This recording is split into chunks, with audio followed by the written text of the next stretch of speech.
बिस्मिल्लाहिर्रहमानिर्रहीम। कल भी मैंने एक वीडियो बनाई थी जो सिंध में इलेक्शन हुआ था, उसमें साफ नज़र आ रहा था क्योंकि जो अभी तक रिज़ल्ट नहीं पूरे आए और जो अभी रिज़ल्ट आ रहे हैं उससे साफ ज़ाहिर हो गया ये ज़ाहिर हो रहा था कि ये प्लानिंग के तहत हो रहा है।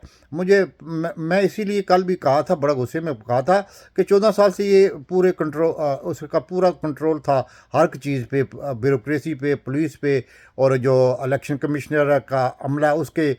लेकिन उसके बावजूद भी हमारी इस्टेब्लिशमेंट चाहती है कि आसिफ ज़रदारी साहब को और पावर दी जाए। मुझे समझ नहीं आई थी, इसीलिए मैंने कल जब देखा था तो बड़ा दिल दुखा था और मैंने वीडियो बना के चाड़ी, आप देख सकते हैं, यूट्यूब पे भी है और फेसबुक पे भी है। तो अभी जो सूरत नज़र आ रही है ये प्लानिंग थी कि पीपल्स पार्टी को वहाँ का कराची में मेयर लाने में मदद दी जाए और दूसरी पार्टियों को निकाल के बाहर किया जाए, ताकि ये कामयाबी तो 1970 में भी भट्टो साहब को भी नहीं हुई थी, जिस वक्त वो उनकी तोती बोलता था और उनकी हवा चली हुई थी। लेकिन आज जो जो कुछ हो रहा है ये सिर्फ गुंडागर्दी और माफिया की कारस्तानियाँ हैं और इसको कोई रोकने वाला नहीं था, इसको किसी ने भी नहीं रोका। मुझे इसीलिए मैं कल गुस्से में कह गया था कि इस्टेब्लिशमेंट भी साथ मिलकर इसको पावरफुल बना रही है। क्यों? ये माफिया का बहुत बड़ा सरकंदा है और उसने जो सिंध का हाल किया हुआ है किसी से डका छुपा है, पूरी दुनिया को पता है। जो हम अभी ये जनेवा में गए थे और एक सिंधी ने जो कनाडा में तो उसने सवाल किया था कि आपने सिंध का बेड़ा गर्क कर दिया है। अभी भी किसी को समझ नहीं आ रहा कि इसको इतनी ज़्यादा अहमियत दी जा रही थी। लेकिन अभी जो सूरत नज़र आ रही है, अभी शोर शराबे करने से अब देखने में नहीं यही नज़र आ रहा है कि जमात इस्लामी और PTI का मेयर आएगा।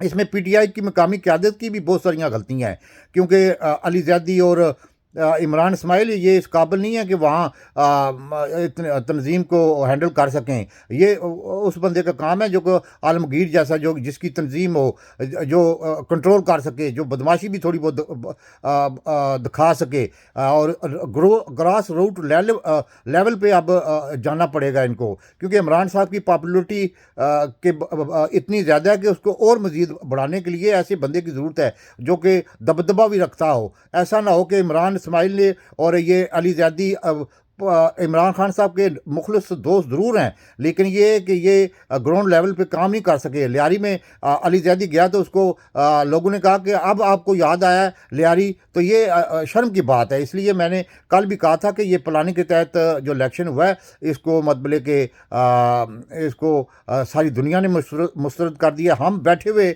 बाहर देख रहे थे ये क्या हो रहा है। और दूसरी सबसे बड़ी खबर ये है कि इमरान खान साहब के मतलब मैंने पहले भी वीडियो बना के दी है कि इमरान खान साहब गेम चेंजर है, वो उसका मास्टर, गेम का मास्टर है। वो उसने ऐसे पत्ता खेल दिया उसने पंजाब असम्बली तोड़ के कि अब नून लीग जो भागने पे बिल्कुल तैयार हो गया, क्योंकि उसके बहुत से एम एन ए कोई एक दो नहीं है, काफ़ी एम एन ए जो है वो राब्ते में है। लेकिन इमरान साहब ने कहा है कि मैं अब आपको टेस्ट करूंगा। और अभी सुनने में आ रहा है कि कुछ लोगों ने इस्तीफ़े देने शुरू कर दिए हैं।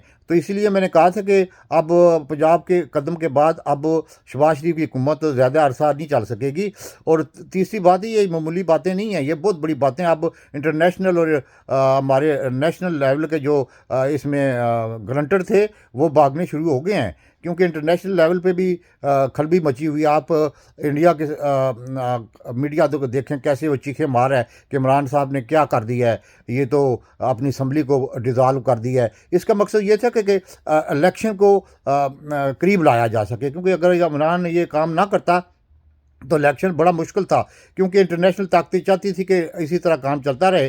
अब बहरहाल अब इमरान खान साहब को अपनी निचली सतह की तंजीमों पर भी गौर करना चाहिए और उसके बाद अपना प्लान बनाना चाहिए कि आइंदा के लिए क्या करना चाहते हैं। और दूसरा मैंने यही कहा था आपको कि आसिम मुनीर जो है बहुत नाइस बंदा है और इंशाल्लाह वो पाकिस्तान के हक़ में फ़ैसले करेगा। आस्ता आस्ता आपको कुछ नज़र आ रहा है, कुछ आने वाले दिनों में नज़र आएगा, क्योंकि ये लोग जो है ना, भाजपा नंबर 2 वो आदमी था, उसको पता ही नहीं था। वो बाहर की ताकतों के हाथों में खिलौना बना हुआ था, और जिसमें बाजवा साहब और हमारे जो नवाज शरीफ साहब बाहर बैठे हुए हैं ना, ये दोनों खिलौने बन गए थे, क्योंकि इनके अपने कोई ज़ाती मफाद थे।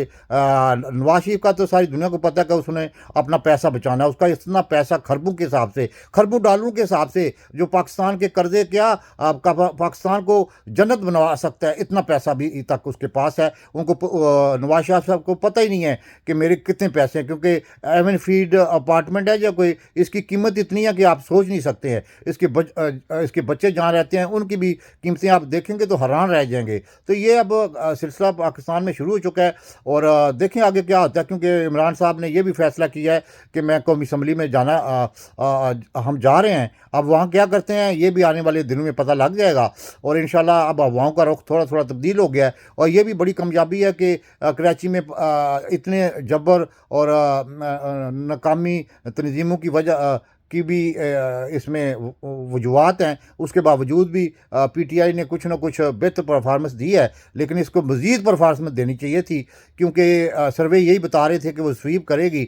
मज़हर अब्बास साहब है, उन्होंने भी यही कहा था कि ये स्वीप करेगी, लेकिन ये इमरान इस्माइल और ज़्यादी जो है ना, ये कंट्रोल नहीं कर सकते। ये अच्छे कारकुन ज़रूर है, अच्छे मुखलिस हैं, लेकिन इनके पास वो ताकत नहीं है। ये ग्राउंड लेवल पे नहीं जाते, ये बस ऊपर ऊपर से खान साहब को रिपोर्ट दे देते हैं। ये निचले सतह तक जो पंजाब में जो इलेक्शन 16 जुलाई का जीता था, उसमें निचले सतह तक उन्होंने होमवर्क किया था। तो इसलिए मैं कह रहा हूँ कि अब आने वाले दिनों में पाकिस्तान में बड़ी तब्दीलियाँ आने वाली हैं। इंशाल्लाह वो पाकिस्तान के हक़ में होंगी। इसमें इकानमी की बेहतरी होगी, इसमें हमारे स्टेबिलिटी आएगी। दहशतगर्दी में